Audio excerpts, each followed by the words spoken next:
আমার একটাই অবলম্বন, ওর চিকিৎসা করার মতো আমার কাছে কোনো টাকা নেই। এক জীবনে মানুষ আর কত কষ্ট সইতে পারে। যে বয়সে হাতে থাকার কথা ছিল ফুটবল আর পিঠে স্কুলের ব্যাগ, সেই 10 বছর বয়সী নিলয়ের সঙ্গী এখন অসহ্য যন্ত্রণা আর মৃত্যুর হাতছানি। নীলফামারীর জলঢাকার মেধাবী ছাত্র নিলয় আজ জীবন মৃত্যুর সন্ধিক্ষণে। তার দুটি পা অকেজো আর শরীরের ভেতর বাসা বেঁধেছে মরণঘাতী ক্যান্সার। জন্মের পর বুক ভরার স্বপ্ন নিয়ে বড় হতে চাওয়া শিশুটির বেঁচে থাকার আকুতি কি কেবলই কল্পনা রয়ে যাবে, নাকি আমাদের সামান্য দয়া তাকে ফিরিয়ে দেবে নতুন এক জীবন? আমার সন্তান প্রায় 6 মাস থেকে বিছানায় পড়ে আছে, 5 মাস থেকে হাঁটতে পারে না। আমার ছেলের 5 মাস থেকে কেমোথেরাপি দিচ্ছি, খুবই কষ্ট হয়। আমার অনুরোধ, দেশবাসী অথবা প্রধানমন্ত্রীকে আমি হাত জোর করে বলছি, আমার সন্তানটাকে বাঁচান। আর আমার কোনোদিন বাচ্চা হবে না, আমার একটাই অবলম্বন, ওর চিকিৎসা করার মতো আমার কাছে কোনো টাকা নেই। 10 লক্ষ টাকা লাগে। ওষুধপাতি থেকে শুরু করে 10 লক্ষ টাকার দরকার। এমনকি ওখানে যে অপারেশন করবো ততটা ঠিক হবে না পায়ের।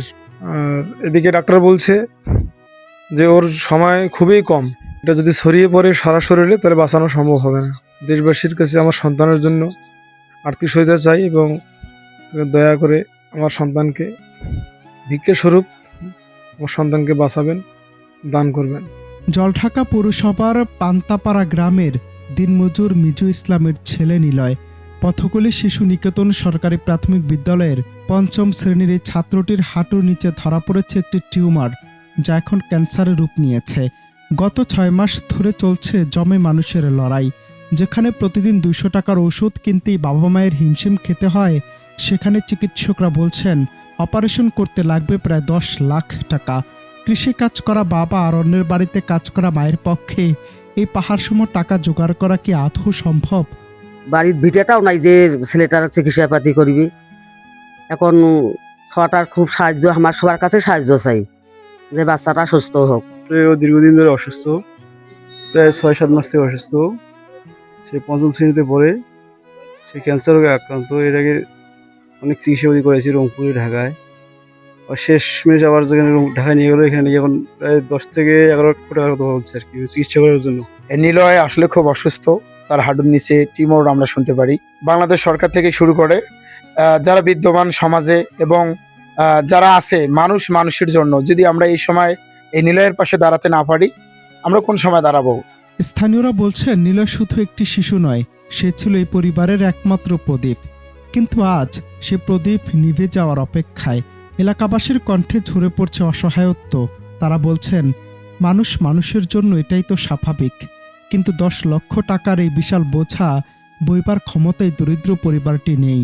আজ অর্থের অভাবে থমকে গেছে তার চিকিৎসা, থমকে গেছে তার স্কুলে যাওয়া। কেউ কি নেই এই শিশুটির পাশে দাঁড়ানোর? আমি 5 মাস থেকে প্রায় স্কুল যাইতে পারি না। ওকে বাঁচাইতে সবাই এগিয়ে আসবেন, আমি যেন আবার আগের মতো হাঁটতে পারি, স্কুল যাইতে পারি। আমার বাবা যা কিছু ছিল আমার পিছিয়ে সব খরচ করে ফেলছে। এখন আমার বাবার খরচ করার মতো কিছুই নাই। হাড়ের ভিতরে আমার পায়ে টিউমার হয়েছে। আমার বাবার 10 লক্ষ টাকা লাগে আমার অপারেশন করতে। আমি প্রধানমন্ত্রীর কাছেও সাহায্য চাইছি, দেশবাসীর কাছেও সাহায্য চাইছি। আমাকে আজ নিলয় বাঁচতে চায়, সে আবার তার বন্ধুদের সাথে দৌড়াতে চায়, বড় হয়ে মানুষের মতো মানুষ হতে চায়। কিন্তু নিষ্ঠুর বাস্তব তাকে মৃত্যুর দিকে ঠেলে দিচ্ছে প্রতিনিয়ত।